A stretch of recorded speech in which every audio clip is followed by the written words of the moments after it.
Welcome to Healing Echoes. Today we have a truly inspiring guest with us, Melissa Lombardo.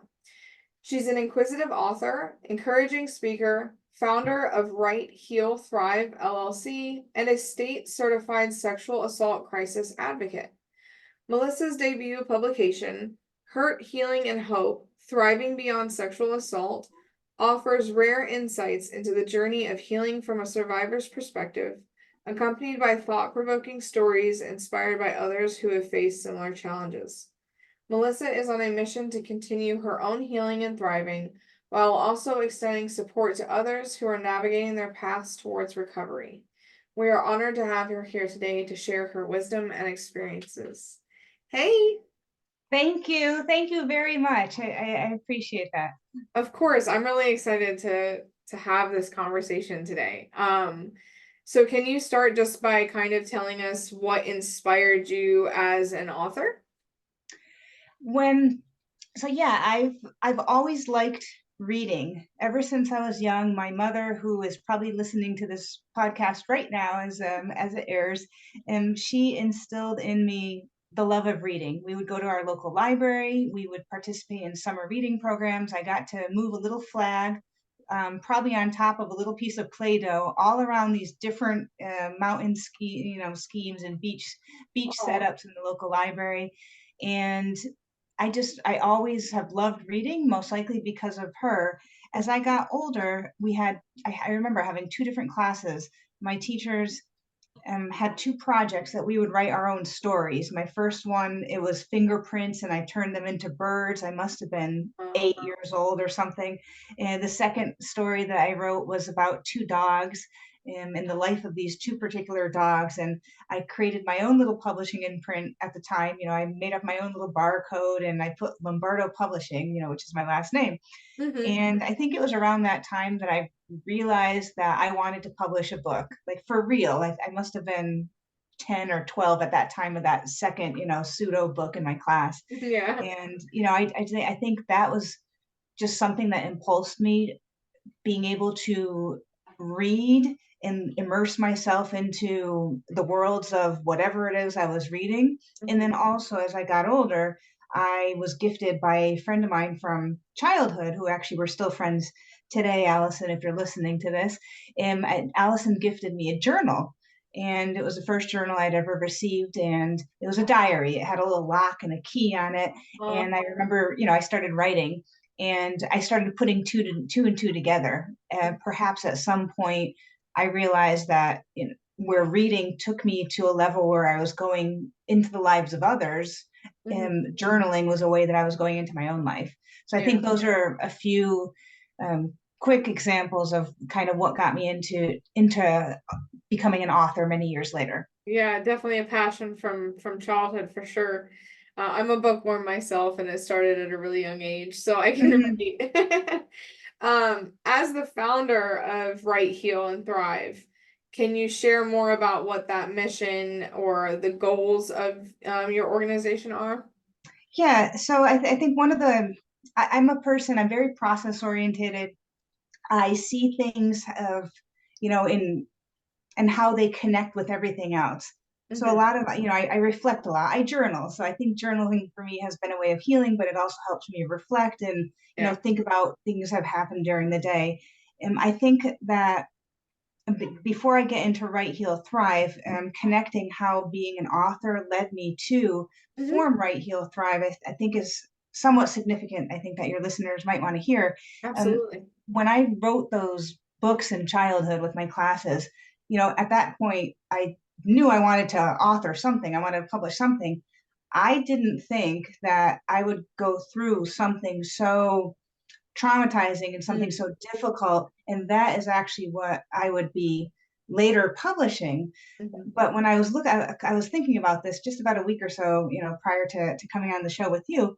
And part of, I think that part of knowing that, I was able to jump into different worlds through books, and I was able to reflect through journaling. I think that is what really helped me start to heal.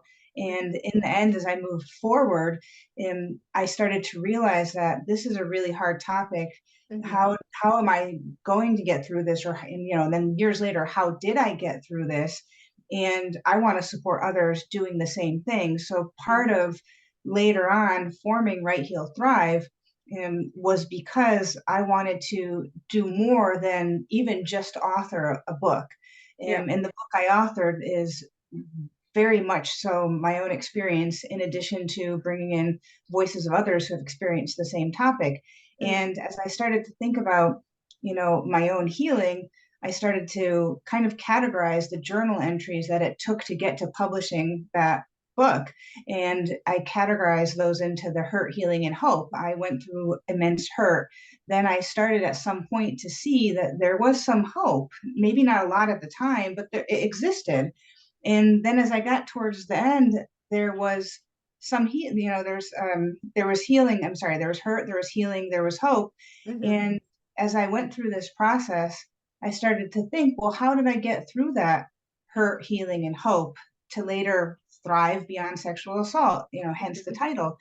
Yeah. I did that through writing, and Mm-hmm. through writing, I was able to heal and later thrive. So I formed Write, Heal, Thrive based on those same concepts of this is something that I experienced. This is something that I went through. This was one of the ways, a big way I was able to get through it. And I Mm-hmm. want to be able to bring that to others.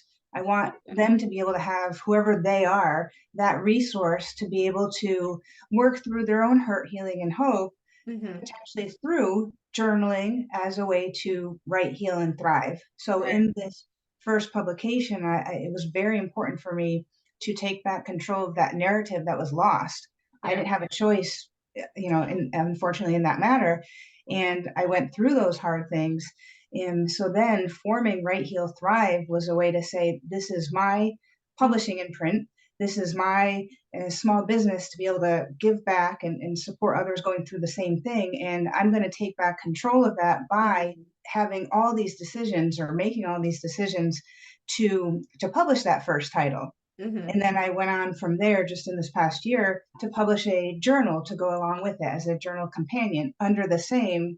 And it actually does have the same name as the business. It's Write, Heal, Thrive, a transformative journaling experience, I just love that. to help people continue that same path of healing and thriving through journaling. There's art prompts and things like that in it. That's So I know awesome. it's I'm sorry, it's a long response Oh, to you're that, fine. but that's part of that for me, that process part. That So process is really important. I'm glad that you explained that. so that's how I went through that. And it was important for me, as as time went on again, and this is where I think I am now, of what else can I bring to Right. people and to help them continue to heal and thrive, which in turn, those are things that contribute to my own healing. Right. And so I think, though, it's so, for me, it's such a two-way street of having it's a business, but at the same time, it's so much more than that, because Right. I want to try to reach as many people as I can, that writing might be a way for them to begin Yeah. healing. And not just sexual assault. Trauma is trauma. Yeah. We all go through hard things. Maybe there is something that they'll find, your listeners who might be out there today, that they might say, oh, maybe I can try journaling. Yeah. Maybe just writing a little bit about my day might help me, or it might help process. And they could have went through anything, Yeah. and that might be something that works for them. I think that's what's so beautiful about your business and businesses like yours is that, yeah, it's a business, but it has such a purpose and a goal behind it. Um, and the personal aspect of it just takes it beyond just a business. Um, definitely there's definitely a lot of you in it, which I think is beautiful. How does being a state certified sexual assault crisis advocate play a role in all of that? How do you think it Uh, influences it? yes. I I was sexually assaulted, and this is another interesting part of the process that you might like hearing.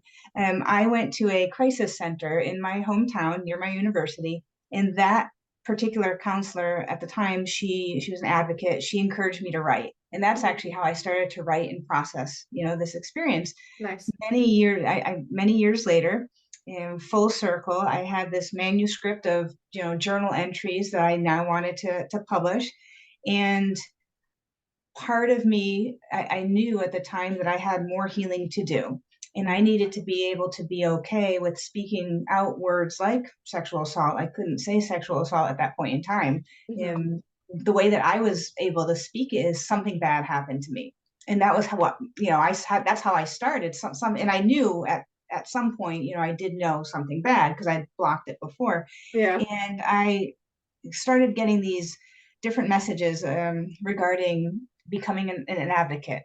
And part of me at the time, I wanted to be able to help more people. And I decided that that journey also at some point was going to include becoming a certified state sexual assault crisis advocate.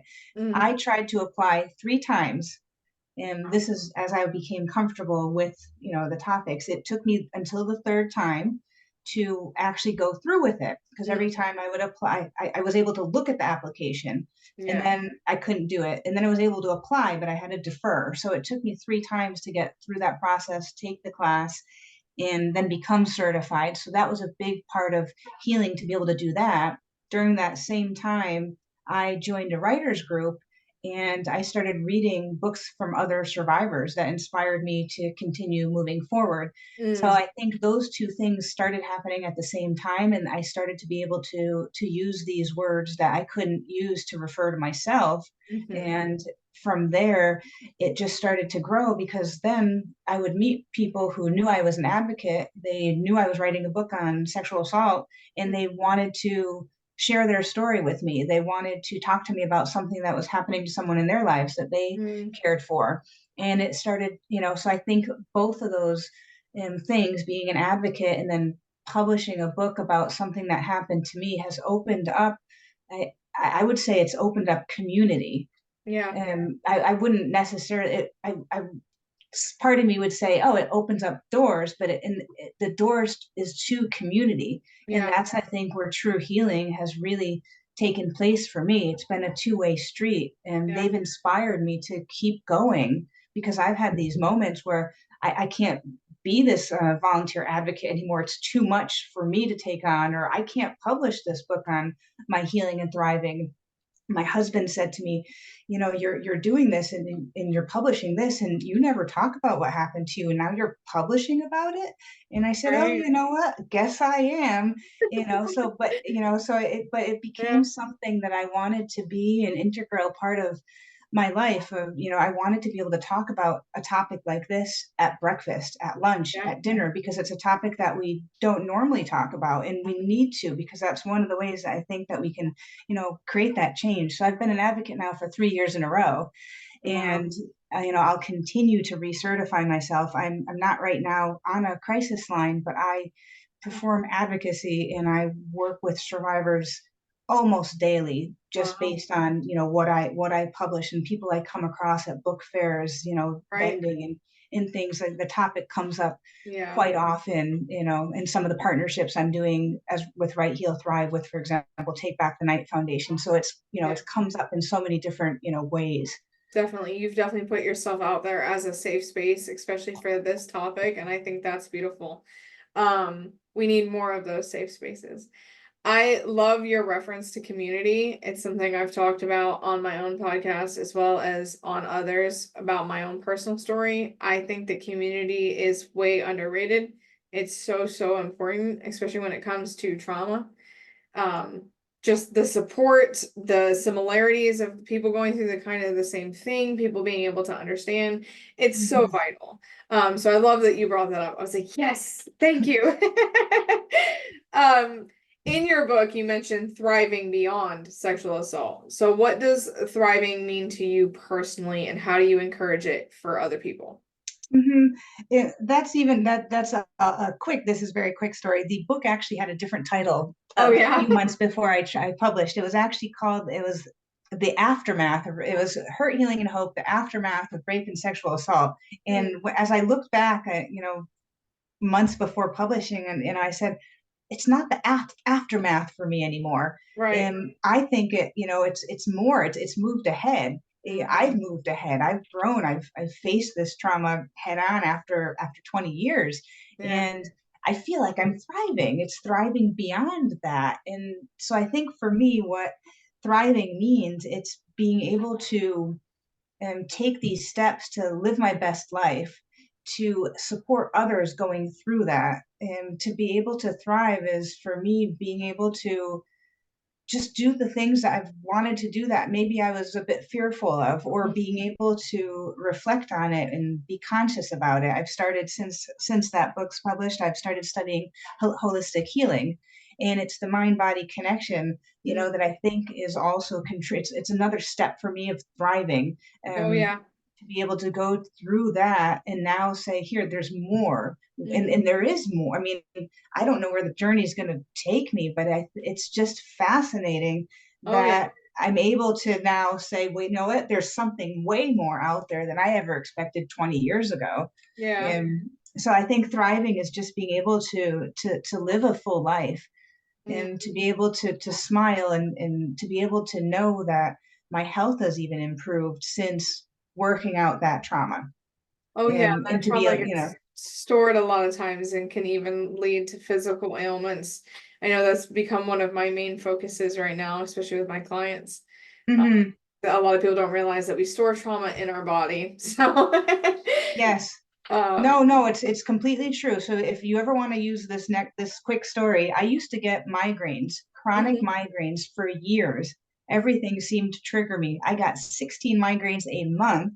I was underweight. I had so many different things going on. Mhm. Since publishing in May, the quantity of migraines that I have had per month has went down to 4 or 5 at the most. No medications at all. Wow. It's such a marked change Yeah. that in the beginning I couldn't even explain it. And Yeah. I think it's because I published this book. I stood up in front of 60 something people at a book inauguration to inaugurate the book and the Right Heal Thrive business. And a lot of those people were family members, relatives, there were strangers. And I'm Right. sharing in front of my godfather, who is probably also listening to this podcast. Yes, Uncle Joe, you. And I'm sharing in front of my godfather, this is what happened to his Right. goddaughter. I mean, Yeah. those are some pretty heavy things. And after all of that, that's bringing back to the community, is it was just amazing how I felt like there was so much healing going on all at that moment. And I don't know, as a couple weeks went by and I realized I didn't have a migraine anymore. I was not getting migraines, and I thought, what's Wow. going on? And I feel that it's because of all those things. Yeah. And I had migraines starting from very soon after the sexual assault, and I didn't Yeah. really link it until just now. Yeah. 20 years of migraines. Yeah, you didn't notice the correlation until later. Well, a lot of people don't, especially when it comes to the physical. They always think that it Mhm. must be something caused by the physical that's causing that ailment. And a lot of people would be surprised that it has to do with the spiritual and the emotional, sometimes more so than the physical. Um, I also wanted to touch because I know your book shares more than just your story. It also shares other survivor stories, correct? Yes. Okay. Can you highlight a experience, not necessarily their story, but an experience with someone else that kind of inspired you and what lessons others could draw from that? There are so, my goodness, there are so many people that have inspired me through this. Um, First and foremost, I think anyone who became vulnerable over these points in time where I was, writing, to share anything with me, Mm, and to share something that made them vulnerable. Men, women. mhm, I had a father share a father, somebody I know, a father came up to me and he wanted to get together and talk to me about something. And at these moments I kind of know, where it's probably going. yeah. And for him to have shown that type of vulnerability, how can I support my daughter? Mm, And I had somebody else, a grandmother actually, that told me a story about her grandson and wanted to know how can she best support her grandson because she just found out. And this is somebody that, her age category, if you think of how old she is now and going back to the mm, time period she grew up with, that was not something that Yeah. it, was talked about. Not So at all. those types of things, and people that have specifically inspired me in, I think, to be able to reflect on and write on, have just been individuals who their story might not have been out, and Mhm. there's a whisper of inspiration, of something that I wanted to bring out into these monologues. So the book is actually a performance piece as well, and it's a 3-act book and performance piece, and you can read it to yourself, you can read it out loud, you can read it in a community theater type of setting. It's meant for an advocacy education tool as well. And there's back and forth dialogue. So there's a dialogue in there that I was 23, and then somebody else would say, I'm 25, I was 16, it was my father, it was my stepfather. Those are the inspirations of people that I've met during this whole journey of things. So I might look at, when somebody reading the dialogue, and when someone says I was 25, I might think of one, two, three different people that might Right. have shared with me at some point in time, that when they were in their 20s when it happened, Hmm. or somebody might have shared with me something in the past that, I know someone whose, stepfather was the perpetrator. So there might be something in there that says, it was a stepfather. And so there might be people, and there's actually, few people for Yeah. most of those stories, unfortunately, because I've Unfortunately, talked to yeah. so many people. And so that there's also been people that have championed, just the project, and me doing this, that, Hmm. have come up to me and say, this is valid. I started a GoFundMe campaign to form the Right Heal Thrive company, just to publish and to form the business, because it Right. takes money. And Oh people yeah. came out and they just started donating, and that was shocking. And those are also moments where I know that this is reaching a lot of people. Yeah, I for hope that sure. answered your question. It did. I love it because that's what drives you. It's what inspires you. So it most definitely answered my question. I've partaken but also watched performance pieces like that before, and one that always sticks out to me was one that was about like sexual assault or any sort of sex crime, when it comes to how the victims are always blamed. And it would be like one person saying, oh, I was in my school uniform, or I was 5 years old in my nightgown. Like, how is it my fault? Um, I think those performance pieces really they hit people on a different level, and it makes it more where if it was something they were struggling to understand, it finally clicks. So I love that you mentioned that. I think it's really important. Um, Before I move on to my next question, I just wanted to say that like um, from when we've talked, that it's something that I've suffered as well. We both know, unfortunately, that it's way more common than it should be. But because it's something near and dear to my own heart, I absolutely love what you're doing. I love how inspired you are and the positivity that you have kept throughout. I think it's amazing. I think you're amazing. Um, so as someone who is actively involved in both writing and advocacy, how do you see storytelling specifically as contributing to the larger conversation?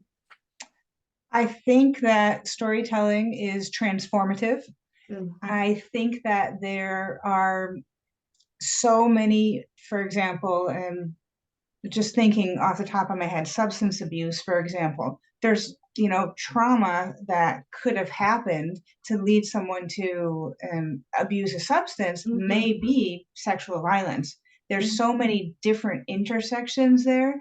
So I Right. think that everybody has a story to tell, and their story is theirs. And I think that um, our personal experiences, yours, mine, others that you've that have come through your path, or and people that come through my path, I think that their story is so important for this national or international narrative, because Mhm. it's in a sense putting a face to the name of sexual violence or sexual assault, or wait, oh wait, I know somebody.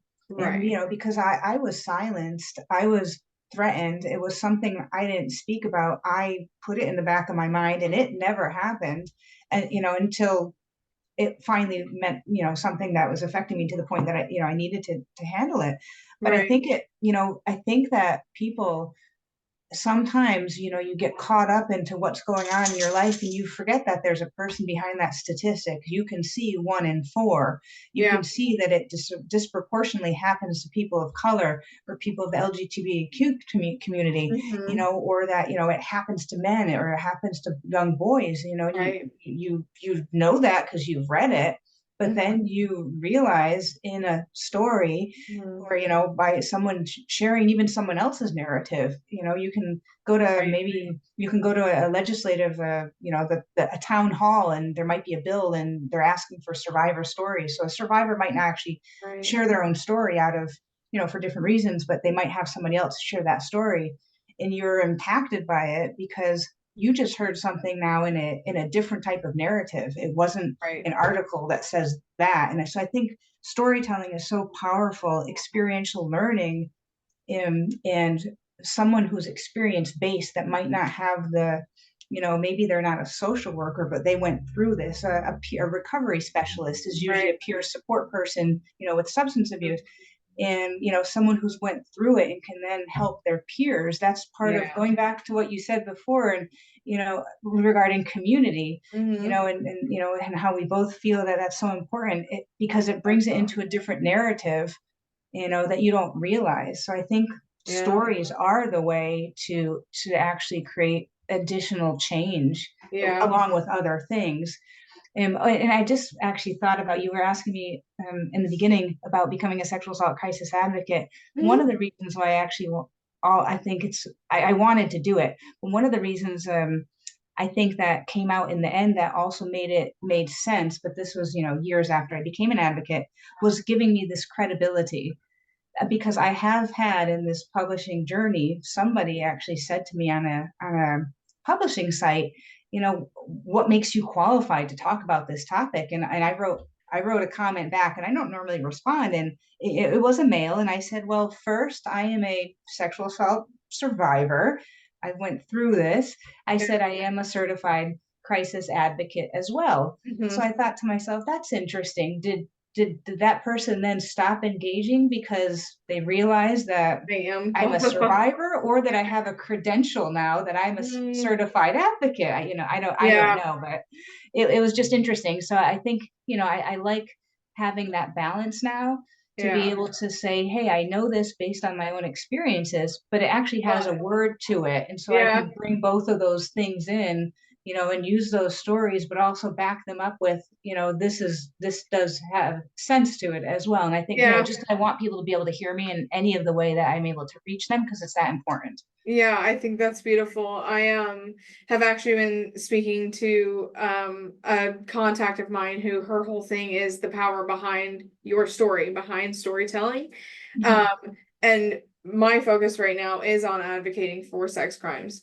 And that was one of the things that I've started to consider is getting, certified for advocacy because of course I have all the firsthand knowledge that one could possibly have. But I want that little extra that says, hey, Mhm. I'm qualified to talk about this because if it means I reach more people, then I reach more people. So I totally Yeah. understand what you're saying. I love it. Yeah, I think what you're doing is an amazing thing. I know it's a difficult topic for so many people. Um, we started talking about trauma, we started talking about abuse, but there's still something that so many people see taboo about sexual assault and rape, unfortunately. But um, if it's happening, we need to be talking about it. And if we can advocate and we can put faces to the advocacy, then yeah, it does reach more people because it's not I'm advocating for this number, this statistic. It's I'm advocating for Caitlin or this person or that person. And I just think, yeah, I think that storytelling really plays a huge part in that. Um, so I want to give you a chance before we wrap up to, tell people how they can get in touch with you, in touch with what you do, all that good stuff. I just wanted to say first that Uh-huh. you are inspiring as well, because you have a podcast and you are bringing on to your show people like myself who are talking about these things. You are a bridge to that, and that is so valid. In the projects that you are also doing, outside of this podcast, and the work you're doing, I mean, it takes all of us. So whoever is out there is listening and, thinks I might not be able to make a difference, you can. Oh And yeah. because it's these little actions and, you are helping me, Caitlin, also, bring about my own word, and so I think it's such a full circle, and we create these amazing communities that there are these other people out there. So I just wanted to say thank you for that also. You're welcome. And if you want to if anyone who's listening would like to learn more, all of my social media, well, Instagram, Facebook, and YouTube are under Melissa B. Lombardo author. I do have a website. It's melissablombardo.com, and my books are available on Barnes and Noble, on Amazon as well. I also created an Etsy shop, and it's a shop with some of my products and then also different items made by survivors. And a portion of all my proceeds also go to the crisis center that supported me. They ended up writing the book forward. I became an advocate with the same organization that helped me 20 years ago. And so that was another full circle. So I Wow. received services with them. I became an advocate through them, and they wrote the book forward, and a portion of proceeds also goes to them. I give people the option of paying it forward. If they don't want to buy a book for themselves, they can purchase one on the Etsy store and have me send it to someone else. Wow. Or an organization that they feel should receive a donated book. Sometimes at different events, I'll take additional funds in, and I will Mhm. group those funds together for a copy of a book, and I will send it to an organization that somebody has recommended that should receive a donation, but they might not have the funds to donate a book Wow. themselves. So I've actually been able to do that as well. So physical books and physical books and monetary donations over this past year. Wow, that's incredible. I'm so glad that you added that in. That is awesome. Thank you very much, Caitlin. Thank you.